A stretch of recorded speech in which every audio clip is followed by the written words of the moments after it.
Step இந்த உலகத்தில் எதுவுமே கிடையாது. It is nearly equal to suicide. ஒருவன் தன்னைத்தானே தற்கொலை செய்து கொள்வதற்கு சமம் எது தெரியுமா? தன் இருதயத்துக்குள்ள தன்னுடைய பிரச்சனைகளை பூட்டி வைப்பது. சரிங்க பிரதர், அப்ப நான் என் பிரச்சனையை யார்கிட்ட வேணாலும் சொல்லலாமா? சத்தியமா சொல்லாதீங்க. ஏன்னா ஆல் இண்டியா ரேடியோ கூட லேட்டா தான் ஒளிபரப்பும். நீங்க யார்கிட்ட சொன்னாலும் அவங்க அடுத்த நிமிஷமே அதை ஒளிபரப்பிடுவாங்க. முக்கியமா சொந்தக்காரவங்க கிட்ட சொன்னீங்கன்னா நீங்க வீட்டுக்கு வந்து சேர்றதுக்குள்ள அத்தனை சொந்தக்காரவங்களுக்கு அந்த நியூஸ் போயிருக்கும். அதனால எந்த ஒரு பிரச்சனையும் உங்க மனசுக்குள்ளே வச்சு பூட்டி வைக்கவும் கூடாது. எந்த ஒரு பிரச்சனையும் உங்க சொந்தக்காரங்க கிட்ட சொல்லக்கூடாது. எந்த ஒரு பிரச்சனையும் அப்ப என் நண்பன் கிட்ட ஷேர் பண்ணிக்கலாமா?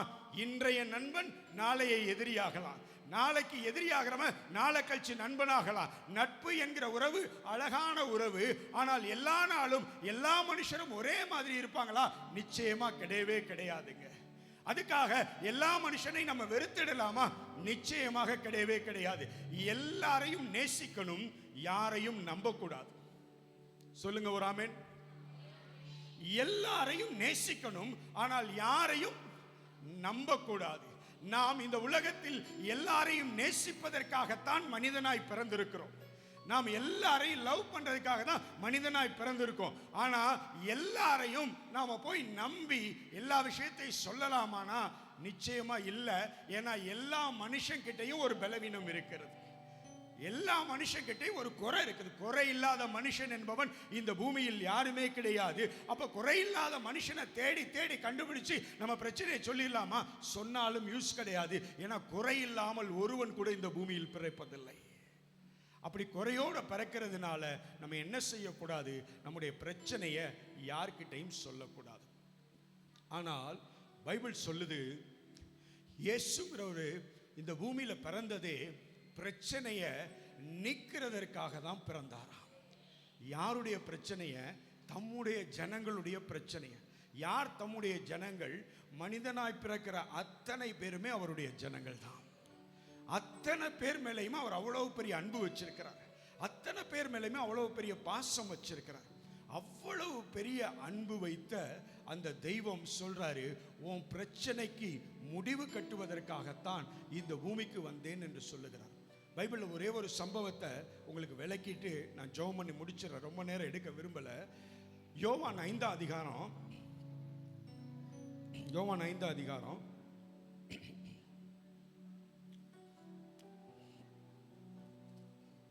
முதல் வசனத்திலிருந்து, வேண்டாம் ரொம்ப நேரம் ஆகும், டைம் இல்லாதனால நான் ஷார்ட்டாக முடிக்கிறக்க வசனங்களை நானே எடுத்துடுறேன். 5ஆம் வசனம், 38 வருஷம் வியாதி கொண்டிருந்த ஒரு மனுஷன் அங்கே இருந்தான். படுத்திருந்த அவனை, இந்த சம்பவத்தை நானே விளக்கிடுறேன். எல்லாருமே பைபிள் படிச்சிருப்பீங்க. புதுசாக வந்தவங்களுக்கு பைபிள் தெரியாது. இதெல்லாம் நம்ம வாசிச்சோம்னா அவங்களுக்கு புரியுமான்னு எனக்கு தெரியாது. அதனால நான் டைரெக்டாக சம்பவத்துக்கே வந்துடுறேன். பெதஸ்தா என்கிற ஒரு குளம் இருக்குது. அந்த குளத்துக்கு என்ன ஸ்பெஷாலிட்டி அப்படின்னா, அந்த குளத்தை சுற்றி எல்லாம் வியாதிக்காரனாக இருப்பான். கேன்சர் பேஷண்ட் இருப்பான், எய்ட்ஸ் பேஷண்ட் இருப்பான், எல்லா வகையான வியாதிக்காரனும் இருப்பான். அந்த குளத்தில் தேவதூதன் எப்பயாவது வந்து கலக்குவானாம். தேவதூதன் எப்போ கலக்குவானா? பரலோகப்பித ஆர்டர் போடும்போது தான் அவன் கலக்குவான்.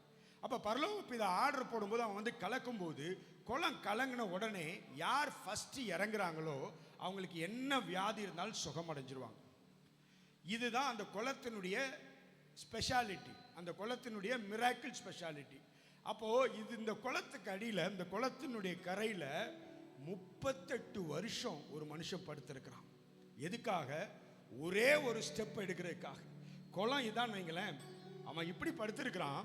அவனால் நகண்டு அந்த குளத்தில் விழுந்தானா சுகமாக இருக்கும். அந்த நகண்டு அந்த குளத்தில் விழுகிறதற்குள்ள யாராவது ஒருவர் இறங்கி இறங்கி இறங்கி இறங்கி போயிட்டே இருக்கிறாங்க. எத்தனை வருஷங்க? 38 long years he is waiting for his deliverance. 38 பெரிய நாட்கள், வருஷம் அவன் தன்னுடைய விடுதலைக்காக காத்திருக்கிறான். அவனுடைய மனசுல ஒரு வைராக்கியம் பார்த்தீங்களா? 10 வருஷம் வெயிட் பண்ணோம், ஒண்ணுமே நடக்கல, எங்கேயாவது ஓடிடலாம் இல்லைன்னா செத்து போகலாம் அப்படின்னு அவன் நினைக்கல. 15 வருஷம் ஆயிப்போச்சு, நம்ம போயிடலாம் அவன் நினைக்கல. 38 வருஷம் அவன் காத்திருக்கிறான். இதை நான் மெடிடேட் பண்ணும்போது என்ன மிரட்டின விஷயம் என்ன தெரியுமா? ஏசப்பா வாழ்ந்தது 33 வருஷம். அவனுடைய வெயிட்டிங் பீரியட் 38 வருஷம். அவனுக்கு வியாதி ஏற்பட்டதுக்கு அப்புறம்தான் ஏசப்பாவே பிறக்கிறார். ஆண்டவர் என் மனசுல போட்ட வார்த்தை என்ன தெரியுமா? அவன் வியாதியை சுகமாக்குறதுக்காகத்தான் இயேசுவே பூமிக்கு வர்றார். 38 வருஷம் காத்திருந்த மனுஷன், அவன் ஏசப்பா 31வது வயதில் அவனை சந்திக்கிறார் என்று நான் விசுவாசிக்கிறேன். ஊழியத்தினுடைய ஆரம்ப நாட்கள் அவனை சந்திக்கிறார். 31வது வயதில் அவனை போய் சந்திக்கிறார். சந்தித்து அவனுக்கு சுகம் கொடுக்கிறார். ஏன் அப்படின்னா, அவன் 38 வருஷமும் ஒருத்தரால மட்டும்தான் என்னை சுகமாக்க முடியும்னு நம்பினான். கடவுளால மட்டும்தான் என் பிரச்சனைக்கு தீர்வு கிடைக்கும்னு அவன் நம்பினான். அவன் சொந்தக்காரனை நம்பி அவன் யாரையாவது கூப்பிட்டு இருந்தானா கண்டிப்பா அவங்க ஹெல்ப் பண்ணியிருப்பாங்க.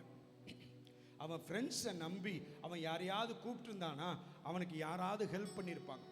ஆனால் பைபிள் சொல்லுது, அவன் எந்த மனுஷனும் எனக்கு உதவி செய்ய இல்லைங்கிற வார்த்தையை அவன் சொல்கிறான். யாருமே எனக்கு அந்த குளத்தில் கொண்டு போய் விடுறதுக்கு, எனக்கு ஹெல்ப் பண்ணுறதுக்கு யாருமே இல்லை. ஒருவேளை இவன் பிரச்சனையை சொல்லும்போது சந்தோஷமாக கேட்டிருப்பாங்க. கேட்டுட்டு, நீ போட்ட ஆட்டத்துக்கு நல்ல அனுபவி, என்ன ஆட்டம் போட்ட, எவ்வளவு சேட்டை பண்ண, இந்த பிரச்சனை உனக்கு தேவை என்று சொல்லி அவனை விட்டு விட்டு கடந்து போயிருக்கலாம். அவனுடைய பாஸ்ட் ரொம்ப கொடூரமான பாஸ்ட். அவனுடைய பாஸ்ட் நல்லா இல்லை. அதனால தான் ஏசப்பா என்ன சொன்னாரு? அவனை சுகமாக்கிட்டு சொன்னாரு, இனி பாவம் செய்யாதே என்று சொன்னார். அவன் பாவத்தினால் அவனுக்கு ஒரு வியாதி வந்தது. அந்த பாவத்தினால ஏற்பட்ட வியாதி மரணத்துக்கு ஏதுவான வியாதி.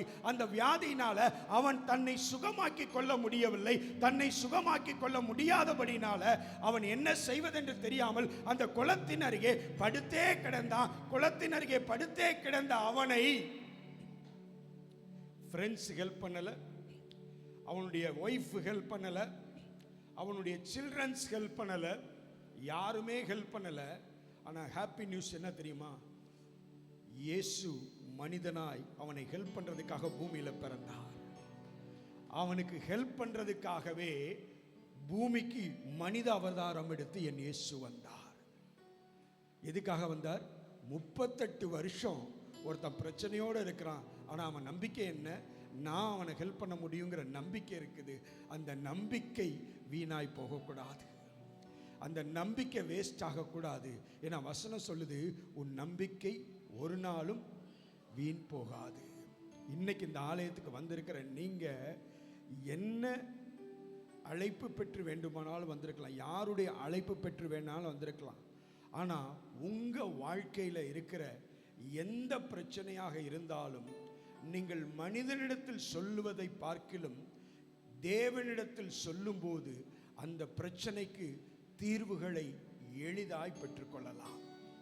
அந்த பிரச்சனைகளுக்கு தீர்வுகளை ரொம்ப லேசாக ஆண்டவர் உங்களுக்கு கொடுத்து விடுவார் என்பதில்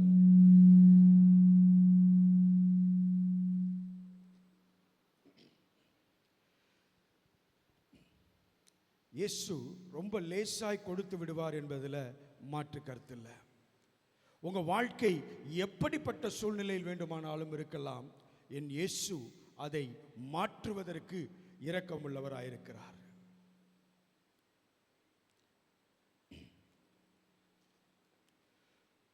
ஒரு குழந்தை ஸ்கூலுக்கு போயிட்டு வந்துட்டு இருக்கிறான். ஒரு நாள் சாயங்காலம் வீட்டுக்கு வந்த அந்த குழந்தை அம்மா கையில் ஒரு லெட்டரை வந்து கொடுத்துட்டு, எங்கள் மிஸ் இதை உங்கள்கிட்ட கொடுக்க சொன்னாங்கம்மா அப்படின்னு சொல்கிறான். அதை வேகமாக வாசித்த அம்மாவுக்கு கண்ணீர் வந்துருச்சு. இவன் போய் கேட்குறான், அம்மா என்னம்மா அதில் எழுதிருக்கு அப்படின்னு கேட்டோன்னே, ஒன்றும் இல்லைப்பா, ஸ்கூலில் உன்னை பற்றி ரொம்ப பெருமையாக சொல்லியிருக்கிறாங்க. இந்த உங்கள் ஸ்கூலில் இருக்கிற எல்லா ஸ்டூடெண்ட்டை விட நீ ரொம்ப ப்ரில்லியண்ட்டாக இருக்கியா, அதனால உனக்கு அவங்களால டீச் பண்ண முடியலன்னு சொல்கிறாங்க, என்ன உனக்கு ஹெல்ப் பண்ண சொல்கிறாங்கன்னு சொன்ன உடனே அம்மா சொல்கிறாங்க, சொல்லிவிட்டு நாளையிலேருந்து நீ ஸ்கூலுக்கு போக வேண்டாம், நானே உனக்கு எல்லாத்தையும் கற்றுத்தர்றேன் அப்படின்னு சொல்லிவிட்டு அடுத்த நாள்லேருந்து அந்த குழந்தைக்கு முடிந்த அளவு உங்களால் டீச்சிங் கொடுத்துக்கிட்டே இருக்கிறாங்க. வருஷங்கள் போகுது, பல வருஷங்களாகுது. பிள்ளை வளர்ந்து பெரியவனாகிறான். பெரியவனாகி சமுதாயத்தில் நல்ல அந்தஸ்துக்கு வந்துடுறான். எல்லாரும் அவனை பாராட்டக்கூடிய ஒரு நிலைமைக்கு வந்துடுறான். அவனுடைய தாய் இறந்து போகிறாங்க. ஒரு நாள் தன்னுடைய ஆஃபீஸில் உட்காந்து பொருட்கள்லாம் அரேஞ்ச் பண்ணிகிட்டு இருக்கும்போது அவனுடைய ட்ராவில் இந்த லெட்டர் இருக்குது. இந்த லெட்டரை பார்த்த உடனே அவனுக்கு ஒரு ஞாபகம், சின்ன வயசில் அம்மா கிட்ட இதை நான் கொடுத்தேன்ல, இதை கொடுத்ததுக்கப்புறம் தானே என் வாழ்க்கையே மாறிச்சு. அப்படி அந்த லெட்டரில் என்ன தான் எழுதியிருக்குன்னு வாசிக்கணும்னு சொல்லிட்டு லெட்டரை திறந்து படிக்கிறான். அவனுக்கு அதிர்ச்சியாக இருந்தது. அதில் எழுதியிருக்கு, dear parent, sorry to say this, உங்கள் குழந்தைய டீச் பண்ணுறது எங்களுக்கு ரொம்ப சேலஞ்சிங்காக இருக்குது. உங்கள் குழந்தைனால எதையுமே ஈஸியாக அண்டர்ஸ்டாண்ட் பண்ணிக்க முடியல. அவனுக்கு அந்த கெப்பாசிட்டி இல்லை. அதனால் அவனை தயவுசெய்து ஸ்கூலுக்கு அனுப்பாதீங்க. அவனை உங்களால் வச்சு வேறு ஸ்கூலில் சேர்க்க முடியும்னா சேருங்க, இல்லை என்னமோ நீங்கள் செய்யுங்க அப்படின்னு சொல்லி அதில் எழுதப்பட்டிருந்திருக்குது. இதை பார்த்து அவன் அதிர்ந்து போகிறான். உடனே தன்னுடைய டைரி எடுத்து ஒரு வாசகம் எழுதுகிறான். தன்னுடைய 9வது வயதில் தன்னுடைய பள்ளியினால் புறக்கணிக்கப்பட்ட ஒரு மாணவன் தன்னுடைய தாயால் இந்த உலகத்தில் நோபல் பரிசு வாங்கும் அளவுக்கு உருவாக்கப்பட்ட மனிதனானான். அவன்தான் நான் என்று சொல்லி கீழே தாமஸ் ஆல்வா எடிசன் என்று எழுதினான். எனக்கு அருமையான தேவனுடைய பிள்ளைகளே, உன்னுடைய நிகழ்காலம் உன்னுடைய எதிர்காலம் கிடையாது. உன்னுடைய இன்றைய சூழ்நிலை நாளைய சூழ்நிலை கிடையாது. இன்றைய சூழ்நிலை என்னவாக வேண்டுமானாலும் இருக்கலாம். ஆனால் இன்றைய சூழ்நிலையை மாற்றுவதற்கு உன்னை தேடி வாய்ப்புகள் வரும். உன் வாழ்க்கையில் வருகிற பிரச்சனைகள் எல்லாமே உன்னை கடவுளிடத்தில் நெருங்கி சேர்ப்பதற்காகத்தான். ஏன் கடவுளிடத்தில் உன்னை நெருங்கி சேர்க்க வேண்டும்? கடவுளிடத்தில் நெருங்கி சேரும்போது உன்னுடைய பிரச்சனைகள் மட்டும் தீரப்போவது கிடையாது, மாறாக உன் வாழ்க்கையினுடைய உயர்வுகளும் உன்னை தேடி வந்து கொண்டே இருக்கும்.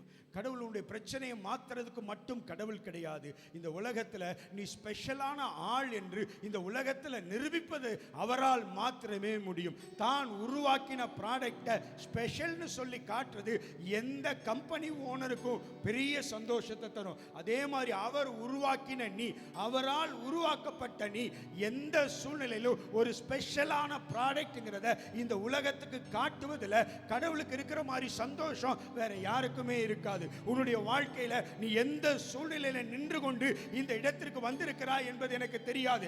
ஆனால் உன்னுடைய வாழ்க்கை சூழ்நிலையில இன்னைக்கு இந்த இடத்துக்கு நீ வரணும்னு சொல்லி தீர்மானித்தது மனிதன் அல்ல, கடவுளே தீர்மானித்திருக்கிறார். ஏன் தீர்மானித்திருக்கிறார்? முதலாவது உன் வாழ்க்கையில நீ சந்தோஷமா இருக்கணும். இரண்டாவது உன்னுடைய வாழ்க்கையில எல்லா மனுஷருக்கு முன்பாக நீ எல்லாருக்கும் முன்பாக தேவனால் மகிமைப்படுத்தப்பட வேண்டும் என்று அவர் விரும்புகிறார். எல்லாருக்கும் முன்பாக அவர் உன்னை கனப்படுத்த விரும்புகிறார். கடவுள் மாதிரி உன்னுடைய வாழ்க்கையை மாற்றக்கூடிய வல்லமையான சக்தி யாரு கிடையாது. பக்தி எல்லாருக்கும் இருக்கும். பக்தி இருக்கிற எல்லாருமே இந்த உலகத்தில் தேவனால் மகிமைப்படுத்தப்பட்டிருக்கிறாங்களானா இல்லைங்க.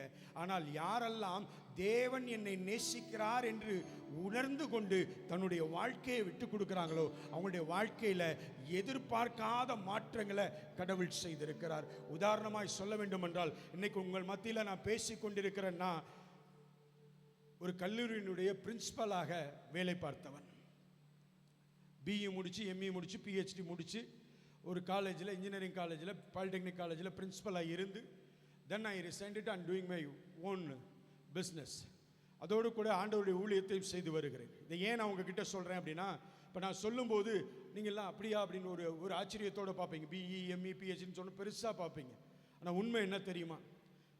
பிஇ முடித்து நான் வெளியில் வரும்போது, ஃபைனல் இயர் படித்து நான் வெளியில் வரும்போது, காலையில் 6 மணிக்கு ஒயின் ஷாப் கதவை போய் தட்டினவன். என்னால் மது இல்லாமல் ஒரு வாழ்வு வாழ முடியாது. என்னால் புகை இல்லாமல் ஒரு வாழ்வு வாழ முடியாது. அப்படிப்பட்ட நிலைமையில் இருந்தவன் இப்படி எத்தனையோ பேர் பேசுகிறதெல்லாம் கேட்டு அதெல்லாம் மதித்ததெல்லாம் கிடையாது. ஆனால் ஒரு நாள் வந்தது வாழ்க்கையிலே, என்னை இந்த உலகத்தில் எல்லாருமே கேவலமாக பார்க்குறாங்கங்கிற உணர்வு என்னை கொல்ல ஆரம்பித்தது. மது குடிக்காமல் என்னால் இருக்க முடியாது. ஆனால் குடித்ததற்கு அப்புறம் எல்லாரும் என்னை கேவலமாக பார்க்குறாங்களே, இந்த கேவலமான பார்வையிலேருந்து நான் வெளியே வரணும்னா நான் என்ன செய்யணும்? மதுவை நிப்பாட்டணும். ஆனால் என்னால் அதை முடியலை, செய்ய முடியலை. ஆனால் நான் ப்ரேயர் பண்ணுறேன், கடவுளே நான் ரொம்ப பக்தி மார்க்கமாக இருக்கிறேன், பக்தி மார்க்கமாக இருக்கிற என்னால் பாவம் செய்யாமல் இருக்க முடியவில்லையே என்கிற அந்த ஒரு கேள்விக்கு என்னால் பதில் கண்டுபிடிக்க முடியல. 2002ஆம் வருஷம் செப்டம்பர் மாதத்தில் நான் போய் எம்இ ஜாயின் பண்ணுறேன். எம்இ ஜாயின் பண்ணி ஃபஸ்ட் இயரில் எனக்கு கிளாஸுக்கு போக பிடிக்கல. 18 பேர் என் கூட படிக்கிறாங்க. 18 பேரையும் பார்க்கும்போது ரொம்ப டீசெண்டான பீப்புளாக தெரியுறாங்க. என்னை பார்க்கும்போது தான் ரொம்ப இன்டீசெண்டாக எனக்குள்ளே ஒரு கில்ட்டி ஃபீலிங் அதிகமாகிடுச்சு. அப்போ இந்த கில்ட்டி ஃபீலிங் அதிகமாகும் போது நான் தீர்மானித்தது என்ன தெரியுமா? நான் செத்துட்டா நல்லா இருக்கும்னு நான் யோசித்தேன். நான் சாகிறதுக்கு ஒரு ஜஸ்டிஃபிகேஷன் நானே கொடுத்தேன். நான் வாழ்கிறதுனால யாருக்கும் பிரயோஜனம் இல்லை, நான் சாகிறதுனால யாருக்கும் நஷ்டம் இல்லைங்கிற ஜஸ்டிஃபிகேஷனை எனக்கே கொடுத்துட்டு நான் சூசைட் பண்ணிக்கணும்னு தீர்மானித்தேன். நான் எடுத்திருக்கிற டெசிஷன் யாருக்குமே தெரியாது. ஆனால் அடுத்த நாள் நான் செய்யணும்னு தீர்மானிச்சிருக்கும் போது முந்தின நாள் சாயங்காலத்தில் ஒரு அண்ணன் வந்து என்கிட்ட ஒரு வார்த்தை சொல்கிறாரு. ஏசப்பா உன்னை ரொம்ப நேசிக்கிறாருப்பா, உன் பிரச்சனையிலேருந்தெல்லாம் அவர் வெளியில் கொண்டு வந்துடுவார் அப்படின்னு அவர் சொல்லும் போதே நான் அவரை முறைச்சி பார்த்துட்டு ஒரே ஒரு கேள்வி கேட்டேன், நீ பெந்தகோஸ்தக்காரன் தானே அப்படின்னு. அவருக்கு அது ஒரு மாதிரி அவமானமாயிடுச்சு. இந்த வார்த்தையை கேட்டுட்டு நீங்கள் எப்படி தாண்டா பேசுவீங்க அப்படின்னு சொல்லிட்டு நான் வெளியில் போயிட்டேன். அவர் அந்த வார்த்தையை சொன்னா என் மனசில் இருக்கிற கொஞ்ச நஞ்ச சமாதானமும் போயிடுச்சு. பேசாமல் நம்ம செத்து போயிட்டா நல்லா இருக்குமே அப்படிங்கிற ஆர்வம் அதிகமாகிடுச்சு. இருந்தாலும் அன்றைக்கி வெளியில் போயிட்டு ஒரு ஸ்மோக் பண்ணிவிட்டு திரும்ப உள்ளே வந்து அவரை பார்த்து கேட்டேன், என்னை பார்த்து நீங்கள் எப்படி இந்த வார்த்தையை சொல்லலாம்? அவர் சொன்னார், இன்றைக்கி நீ செத்தினா நீ நரகத்துக்கு போயிடுவப்பா அப்படின்றாரு. எனக்கு நரகம் பரலோகம் பற்றியெல்லாம் எனக்கு கவலை கிடையாது, இன்றைக்கி எனக்கு வாழ பிடிக்கல அப்படின்னு அவர்கிட்ட சொல்கிறேன்.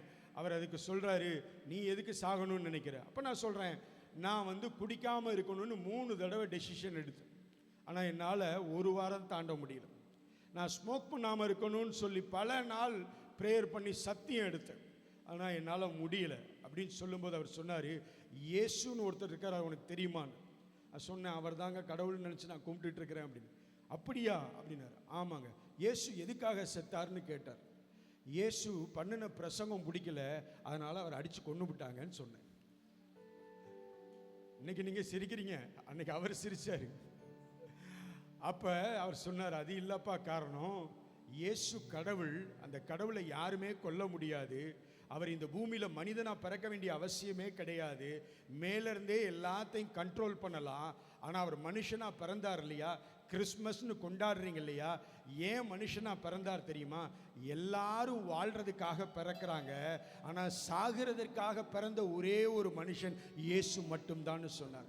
என்னங்க பிரதர் சொல்கிறீங்க, எனக்கு புரியலை. இயேசு 33 வருஷம் சிலுவையில் அடித்து சாகப்பட வேண்டும் என்பது தேவனுடைய திட்டம்.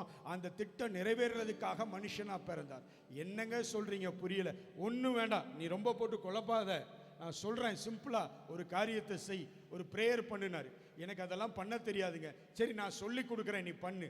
இயேசுவே நீங்கள் தெய்வம்னு எனக்கு தெரியும், இந்த அண்ணன் சொல்கிறாங்க என் பாவத்துக்காக தான் நீங்கள் செத்தீங்கன்னு சொல்கிறாங்க, அப்போ என்னால் இந்த ஸ்மோக்கை நிறுத்த முடியல, இந்த ட்ரிங்க்ஸை நிறுத்த முடியல, இதெல்லாம் நான் நிறுத்த ஆசைப்பட்றேன், எனக்கு விடுதலை தாங்கன்னு ஒரு ப்ரேயர் பண்ணுன்னு சொன்னார்.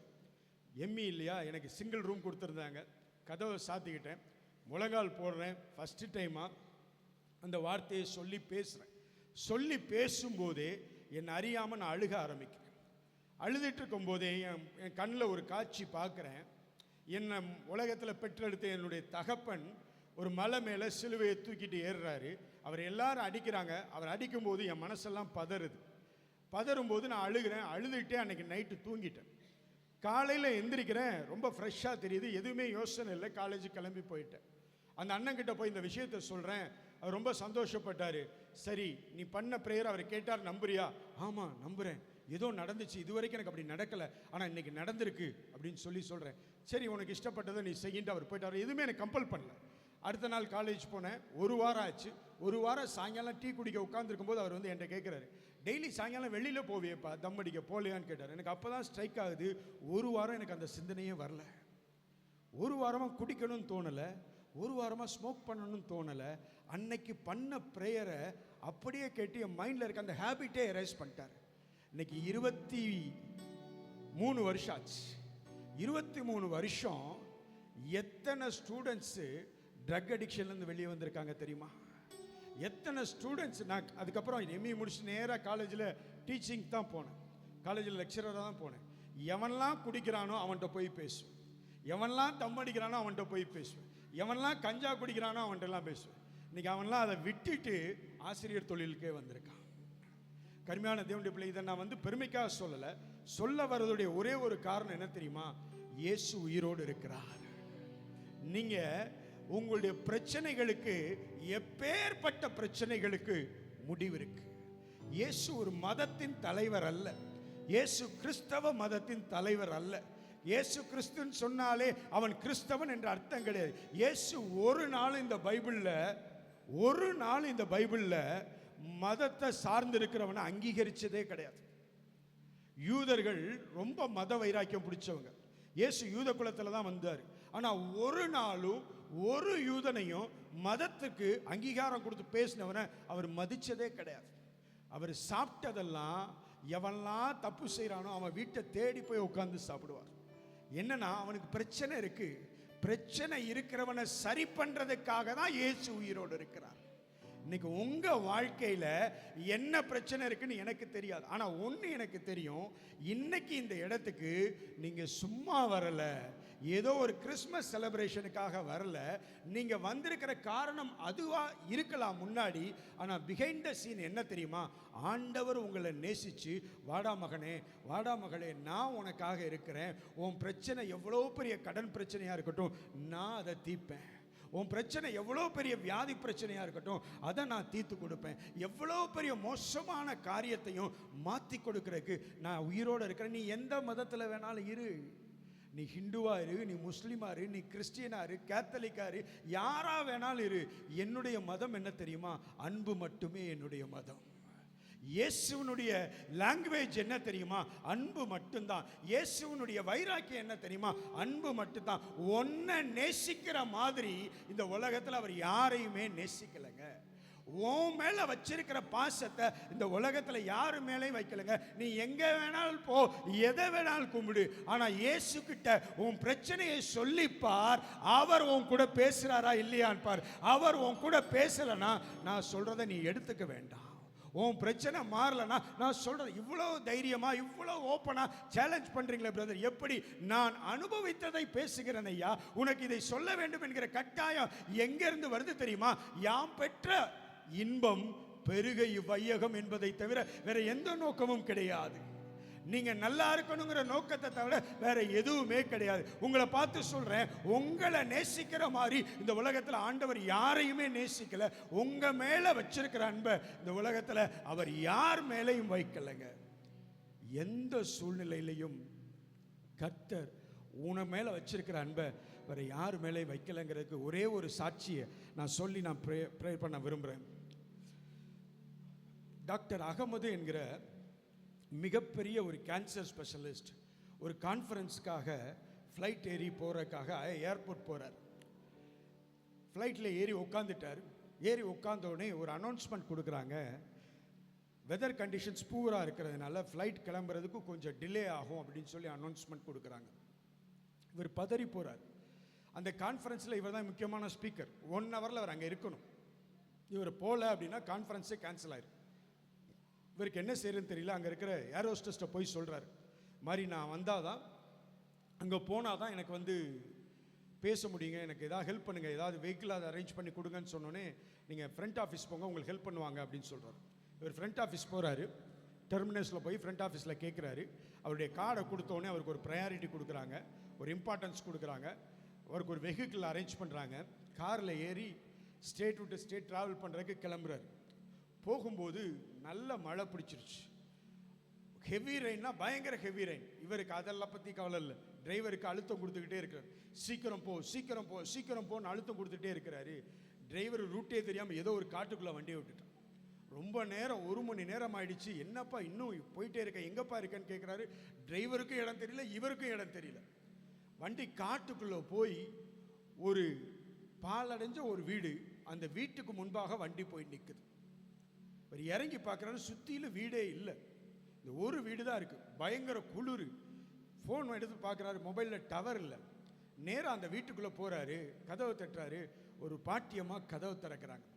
பாட்டியம்மா கதவை திறந்து என்ன வேணுங்க அப்படின்னு கேட்குறாங்க. பாட்டியம்மா, உங்கள் வீட்டில் லேண்ட்லைன் ஃபோன் இருக்குமா, ஒரு கால் பண்ணணும் அப்படின்னு சொல்கிறாரு. இவங்க சொல்கிறாங்க, என் வீட்டில் சாப்பாடு இருக்கிறதே பெருசு, ஃபோனுக்கு நான் எங்கெங்கே போவேன். வாங்க உள்ளே வாங்க, ரொம்ப குளிரில் நடுங்கிட்டு இருக்கிறீங்க, காஃபி வேணால் தர்றேன் அப்படின்னு சொல்லி உள்ளே கூப்பிட்டுருக்குறாங்க. இவர் போய் உள்ளே உட்காந்துருக்கிறார். உள்ளே உட்காந்தவொடனே ஒரு சின்ன அறை தான், ஒரு வால், இடையில ஒரு வால் இருக்குது.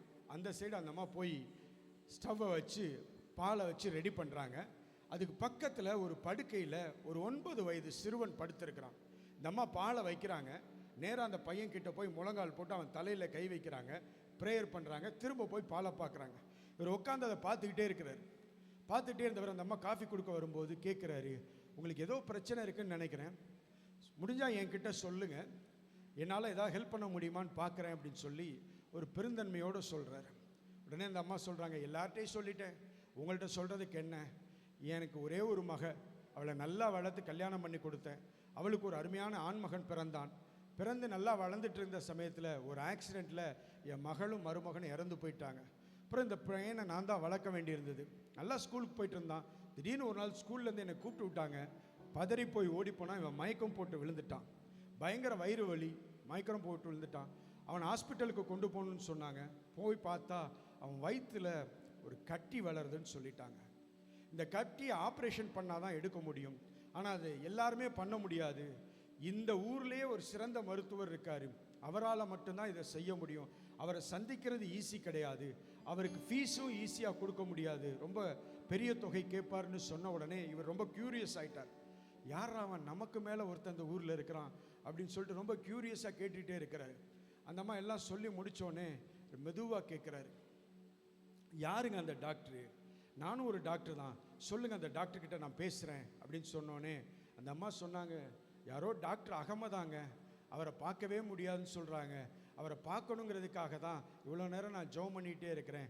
எனக்கு இந்த ஏசப்பாவை தான் தெரியும், இந்த ஏசப்பா கிட்டே என் பிரச்சனையை சொன்னால் ஏதாவது ஒரு முடிவு தருவார்னு தெரியும், அதுக்காக தான் நான் ப்ரேயர் பண்ணிகிட்டே இருக்கேன்னு சொன்னோடனே இவர் சடனாக எந்திரிச்சு கண்ணெல்லாம் கலங்கிட்டார். ஓடி போய் அந்த அம்மா கையை பிடிச்சிட்டு சொன்னார், ஏர்போர்ட்டில் ஃப்ளைட்டு கிளம்பும்போது என் ஃப்ளைட்டு தடையாச்சு, ஃப்ளைட்டில் போகாமல் நான் காரில் போகலான்னு நினச்சி காரில் ஏறினேன், காரும் போய் சேர வேண்டிய இடத்துக்கு சேராமல் எங்கேயோ போன காரை உன் வீட்டு முன்னாடியே கொண்டு வந்து ஒருத்தர் நிறுத்தினார் தெரியுமா, அவர் தான் உண்மையிலே உன் பிரச்சனையை தீர்க்கிற தெய்வம் என்று சொல்லி அவர் ரொம்ப சந்தோஷப்பட்டார். இந்த அம்மாவுக்கு ஒன்றுமே புரியலை. இந்த அம்மா அதுக்கப்புறம் தான் அண்டர்ஸ்டாண்ட் பண்ணிச்சு, இவர் தான் டாக்டர் அகமது, இவரை என் வீட்டுக்கே ஏசப்பா கூட்டிகிட்டு வந்திருக்கிறார் என்று சொல்லி. எங்கேயோ போன ஃப்ளைட்டை மறைச்சு, எங்கேயோ போன காரை மறித்து ஏசப்பா வீட்டுக்கே கொண்டு வந்து ஒருத்தரை உட்கார வைக்கிறாருன்னா எவ்வளவு அன்பு அந்த பாட்டி மேலே வச்சிருப்பார். அவங்க படிச்சிருக்கிறாங்கன்னு பார்த்தாரா, அவங்க இந்த மதம்னு பார்த்தாரா, இந்த ஜாதின்னு பார்த்தாரா? அன்பு மட்டும்தான் இயேசுவினுடைய மொழி. இன்னைக்கு சொல்கிறேன், இந்த இடத்துக்கு வந்த உங்கள் எல்லார் மேலேயும் அவ்வளவு பெரிய அன்பை என் இயேசு வைத்திருக்கிறார். நீ எங்கே இருந்தாலும் அந்த இயேசுவிடத்தில் உன் இருதயத்தை வெளிப்படி, உன் பிரச்சனை யார்கிட்டையும் சொல்லாத, எந்த மனுஷங்கிட்டையும் போய் ஷேர் பண்ணாத. இவங்கிட்ட நல்லா தெரிஞ்சுக்கோ, இவங்கிட்ட லட்சக்கணக்கில் பணம் இருக்குது, இவங்கிட்ட போய் நம்ம கடன் கேட்டால் இவன் கொடுத்தா நம்ம பிரச்சனையிலேருந்து வெளியே இருந்த ஒருத்தனும் செய்ய மாட்டான். இந்த உலகத்தில் கடவுளை விட மனுஷனுக்கு பணத்து மேலே மிகப்பெரிய ஒரு அட்ராக்ஷன் இருக்குது. ஆனால் கடவுளுக்கு அந்த பணத்தை உனக்கு கொடுக்கறது லேசான காரியம்.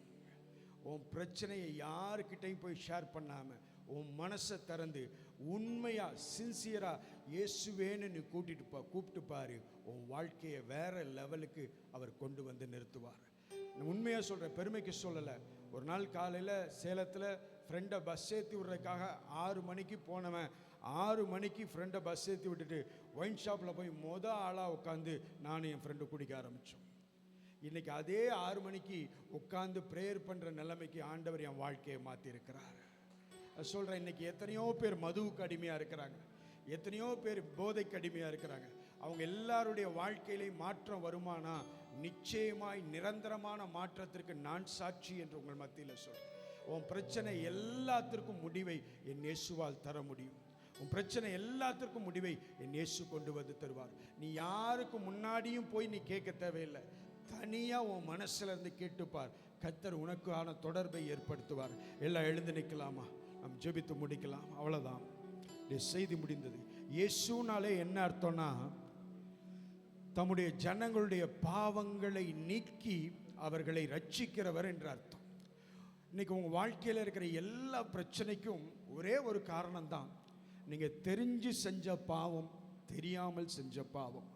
இந்த 2 வகையான பாவத்திலிருந்தும் உன்னை வெளியே கொண்டு வந்து உன்னுடைய பிரச்சனைகள் எல்லாவற்றிற்கும் முடிவை கொண்டு வருவது என் இயேசுவால் மட்டும்தான் முடியும்.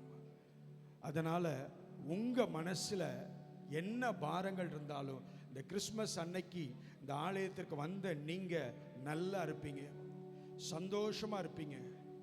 இன்னும் சொல்லணும் அப்படின்னா 100 ஆயுசுக்கு நீங்கள் செழிப்பாக ஆசீர்வாதமாக இருப்பீங்க. கண்களை மூடுவீங்களா?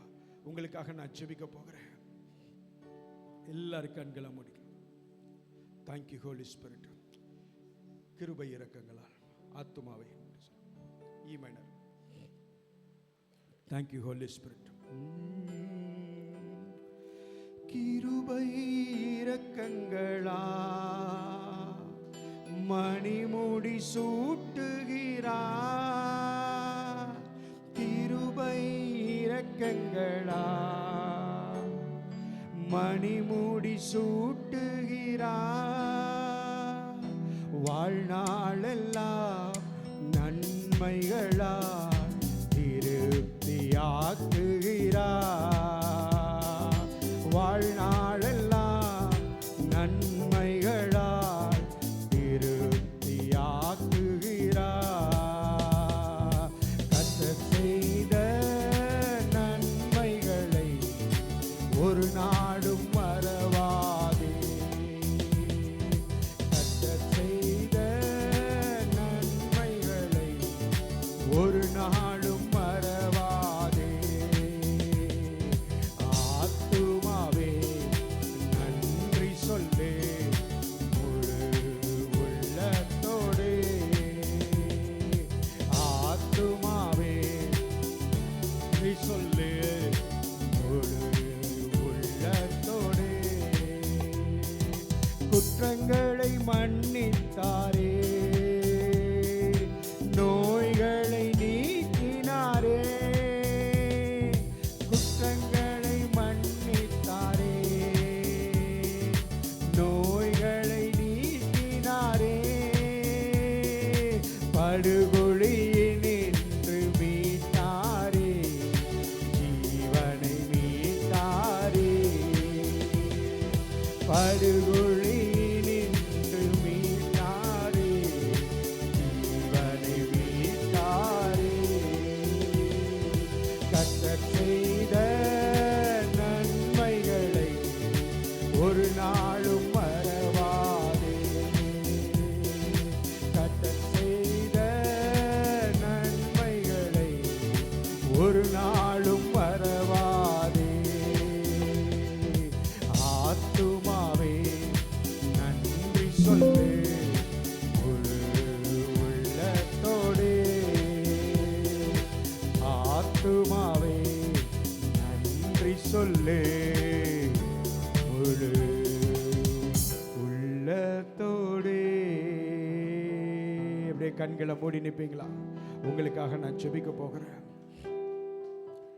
எங்களை அருமையாய் நேசிக்கிற எங்கள் அன்பின் பரலோக பிதாவே, இந்த நாள்லையும் கூட உங்கள் மேலே அன்பு வச்சு, உங்கள் மேலே ஒரு மரியாதை வைத்து உங்களை கனப்படுத்தணும்னு சொல்லி இந்த ஆலயத்துக்கு கிறிஸ்து பிறப்பை முன்னிட்டு வந்திருக்கிற ஒவ்வொருவருக்காக நன்றி சொல்கிறேன்ப்பா.